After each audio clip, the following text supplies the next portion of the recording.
بسم اللہ الرحمن الرحیم۔ اعوذ باللہ من الشیطان الرجیم۔ بسم اللہ الرحمن الرحیم۔ الحمد للہ رب العالمین والصلاة والسلام علی سیدنا وحبیبنا محمد وآلہ الطیبین الطاہرین۔ السلام علیکم ورحمۃ اللہ وبرکاتہ۔ دوستان محترم، ہم لوگ گفتگو کر رہے تھے ہیئت امر کے بارے میں، اور آخری جو ہماری گفتگو تھی وہ گفتگو یہ تھی کیا قرآن اور سنت میں وجوب پر دلالت کرنے کے لیے صرف ہیئت امر ہی موجود ہے، یا ہیئت امر کے علاوہ اور بھی اسالیب طریقے موجود ہیں جن سے وجوب کو اخذ کیا جا سکتا ہے؟ تو ہم نے جواب میں کہا تھا کہ قرآن اور سنت میں ہیئت امر کے علاوہ بھی دیگر طریقے ذکر ہوئے ہیں جو وجوب کو ثابت کرتے ہیں، مثلا جملہ خبریہ وغیرہ۔ آج کی ہماری گفتگو بھی ایک اہم عنوان کے بارے میں، وہ کیا ہے وہ عنوان؟ الامر عقیب الحذر۔ الامر عقیب الحذر، یہاں پر ایک سوال جو پیدا ہوتا ہے وہ سوال کیا ہے؟ سوال یہ ہے کہ اگر کسی شے کو ممنوع قرار دینے کے بعد اسی چیز کے بارے میں امر آ جائے تو اس کی دلالت کس چیز پر ہوگی؟ ایک مثال عرفی آپ کو دے دیتا ہوں۔ جب کوئی شخص مریض ہوتا ہے اور ڈاکٹر کے پاس چلا جاتا ہے اور ڈاکٹر اس سے کہتا ہے مثلا چینی استعمال نہ کریں، یا کھٹی جو چیزیں ہیں ان چیزوں سے پرہیز کریں۔ اب یہ علاج اور معالجے کا سلسلہ شروع ہوتا ہے اور آہستہ آہستہ بیماری ٹھیک ہو جاتی ہے، اور یہ جو مریض تھا اب بہتر حالت میں آنے کے بعد دوبارہ ڈاکٹر کے پاس جاتا ہے اور ڈاکٹر سے اپنی بیماری کے بارے میں گفتگو کرتے ہیں۔ وہ یہ کہتا ہے کیا ڈاکٹر صاحب، کیا وہ چیزیں جو ایک زمانے میں میرے لیے کھانا ممنوع تھی، کیا وہ چیزیں اب میں استعمال کر سکتا ہوں؟ یا وہ مثلا ڈاکٹر اپنی طرف سے کہتا ہے اب جن چیزوں کو پہلے میں نے تمہارے لیے ممنوع قرار دیا تھا اب ان چیزوں کو استعمال کرنے میں کوئی حرج نہیں ہے۔ ڈاکٹر نے پہلے ممنوع قرار دیا، اب اس کو الاؤ کرتا ہے، اب اس کو اجازت دے دیتا ہے کہ وہ اب کہتا ہے جو اب آپ چینی استعمال کریں، اب آپ کھٹی چیزیں استعمال کریں، اب آپ ٹھنڈی چیزیں جو ہے وہ استعمال کر سکتے ہیں۔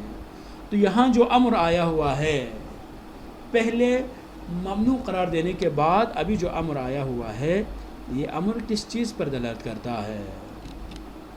کیا یہاں پر اس امر کی جو دلالت ہے کیا یہ وجوب پر یہ دلالت کرے گا یا امر؟ مثلا قرآن مجید میں ایک مثال ہم آپ کے سامنے پیش کرتے ہیں۔ سورہ مائدہ آیت نمبر 1 اور 2 میں ارشاد پروردگار ہو رہا ہے، بسم اللہ الرحمن الرحیم، احلت لکم بہیمۃ الانعام الا ما یتلی علیکم غیر محل الصید وانتم حرم۔ اس آیت کریمہ میں جو حج پہ جانے والا شخص ہے اس کے لیے حکم ہو رہا ہے کہ حالت احرام میں بہیمۃ الانعام جو کہ عام حالات میں مثلا ان کو ذبح کرنا، شکار کرنا، یہ سارے جائز تھے، لیکن حالت احرام میں یہ عمل جو ہے جو پہلے جائز تھا، مثلا شکار کرنا پہلے جائز تھا، اب حالت احرام میں کیا قرار دے دیا؟ اس کو حرام قرار دے دیا۔ اب جو ہے کوئی شخص حالت احرام میں شکار کرے گا تو پھر اس شکاری پر کیا واجب ہو جاتا ہے؟ کفارہ واجب ہوتا ہے۔ اب یہ آیت آ گئی ہے۔ اب اس کے بعد دوسری جو آیت میں اسی سورہ مائدہ میں کیا ہے؟ وَإِذَا حَلَلْتُمْ فَاصْطَادُوا، پس جب تم محل ہو چکے ہو تو اب جو ہے شکار کرے۔ تو یہاں پر سوال یہ اصطادو جو لفظ امر ہے، یہ لفظ امر کس چیز پہ دلالت کرتا ہے؟ کیا یہاں پر محل ہونے کے بعد شکار کرنا واجب ہے جس طرح سے حالت احرام میں شکار نہ کرنا واجب تھا اور شکار کرنا حرام تھا، یا یہاں پر واجب نہیں ہے؟ کیا ہے؟ تو فرماتے ہیں حضر کے بعد واقع ہونے والی ہیئت امر کی دلالت کے بارے میں اصولیین میں اختلاف نظر موجود ہے۔ بعض کہتے ہیں ہیئت وجوب میں ظہور رکھتی ہے، بعض لوگ کہتے ہیں ہاں چونکہ پہلے حرام تھا تو اب وہ عمل کیا ہو جائے گا؟ جب امر آیا ہے تو اس کو انجام دینا ضروری ہے۔ بعض لوگ یہ کہتے ہیں، بعض کہتے ہیں نہیں، ہیئت اباحے میں ظہور رکھتی ہے، یعنی کیا ہے، پہلے اگر واجب کو عمل حرام تھا تو ابھی واجب نہیں ہے بلکہ یہ مباح ہے، تو جو ہے اب کریں نہ کریں آپ کی مرضی ہے۔ مثلا وہ شکار اگر کوئی کریں تو بھی ٹھیک ہے، نہ کریں تب بھی کوئی مسئلہ نہیں ہے۔ اس کے علاوہ بھی بہت سارے اقوال موجود ہے۔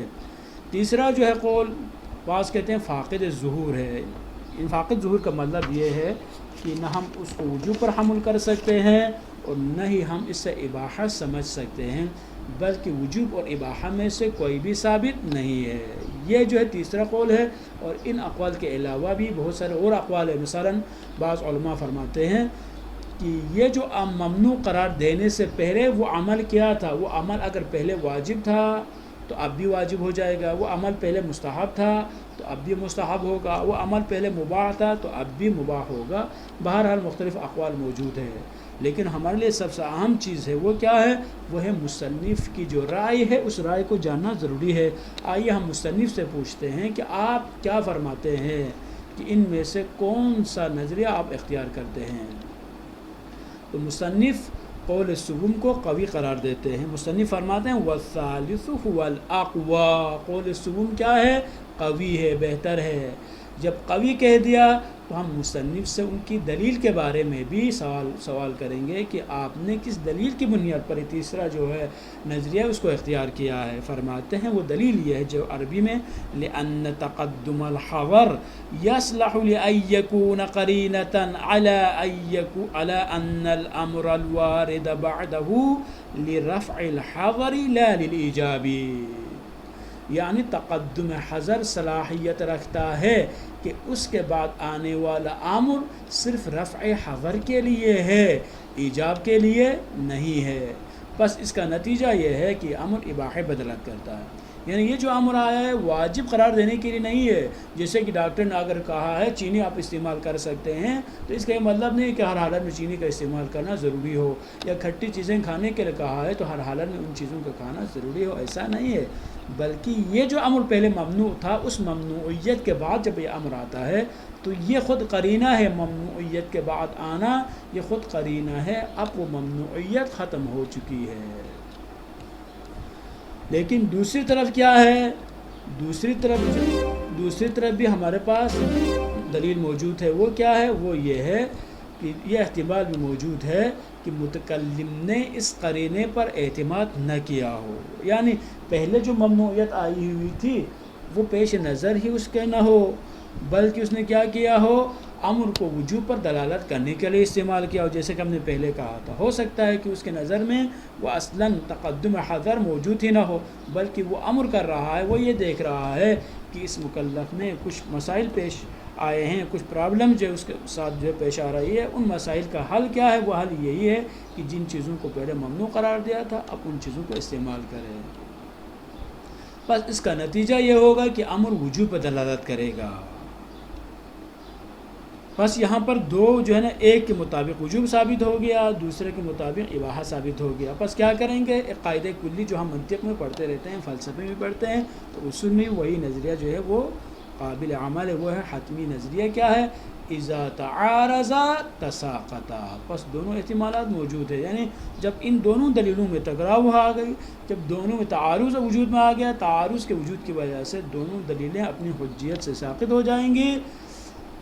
کیوں؟ اس لیے کہ تعارض موجود ہے تو کسی کو دوسرے پر بغیر کسی دلیل کے مقدم نہیں کیا جا سکتا۔ دو احتمالات موجود ہیں، دونوں میں سے کسی بھی احتمال کو ہم دوسرے پر مقدم نہیں کر سکتے۔ جب مقدم نہیں کر سکتے تو کلام کیا ہو جائے گا؟ مجمل ہو جائے گا۔ بس نتیجہ یہ امر فاقد الظہور ہوگا۔ لیکن ایک اور چیز جو سمجھنا ضروری وہ یہ ہے کہ اگر کوئی قرینہ موجود ہو جو وجوب، اباحہ یا استحباب میں سے کسی پر دلالت کریں تو نتیجہ تابع قرینہ ہوگا، پھر اس میں اختلاف نہیں ہوگا کیونکہ سبھی اصولین کا فیصلہ ہے کہ قرینے کے مطابق ہی دلالت ہوگی، کیونکہ قرینہ ہمیشہ ذو القرینے پر مقدم ہوتا ہے۔ یہ ایک الگ سی بات ہے، اس کو ذہن میں رکھنا بھی ضروری ہے۔ اگر کوئی قرینہ آپ کے پاس موجود ہو، یعنی کیا ہے، پہلے ممنوع قرار دینے کے بعد امر آ رہا ہے، لیکن اس امر کے ساتھ کوئی ایسا قرینہ موجود ہے، وہ قرینہ اگر فرض کریں اگر وجوب پہ دلالت کرتا ہے تو ہر حالت میں وجوب کو ہی اخذ کرنا ضروری ہے، ہر حالت میں اس امر پر عمل کرنا ضروری ہے۔ لیکن اگر اس قرینہ کیا ہو، استحباب پہ دلالت کرتا ہو، تو کیا ہے، قرینہ استحباب پہ اگر دلالت کرتا ہے تو ضروری ہے کہ ہم کیا کریں، استحباب ہی سمجھے۔ اور ذو القرینہ جو ہے ہمیشہ قرینے پر مقدم نہیں ہوتا، ہمیشہ قرینے کو ہی مقدم کیا جاتا ہے۔ اب ہم بڑھتے ہیں آخری جو ہے لاسٹ جو ہمارے جو سیگمنٹ ہے اس کی طرف بڑھتے ہیں۔ اس کی طرف بڑھنے سے پہلے خلاصہ آپ کی خدمت میں پیش کریں گے۔ وہ خلاصہ یہ ہے کہ حظر کے بعد ممنوعیت کے بعد کوئی امر آ جائے تو مصنف نے یہ اپنا نظریہ پیش کیا تھا کہ یہ جو امر ہے، یہ امر جو ہے فاقد الظہور ہوگا، نہ وجوب پر اس کی دلالت ہوگی نہ ہی استحباب پر۔ بس ہم بڑھتے ہیں سوالات کی طرف۔ حظر کا معنی کیا ہے؟ الامر عقیب الحظر کا مطلب واضح کرے، اذا تعارض تساقط کا مفہوم واضح کریں، اور لاسٹ جو کوشچن وہ یہ ہے مصنف کے نظریے پر کون سی دلیل دلالت کرتی ہے۔ السلام علیکم ورحمۃ اللہ وبرکاتہ۔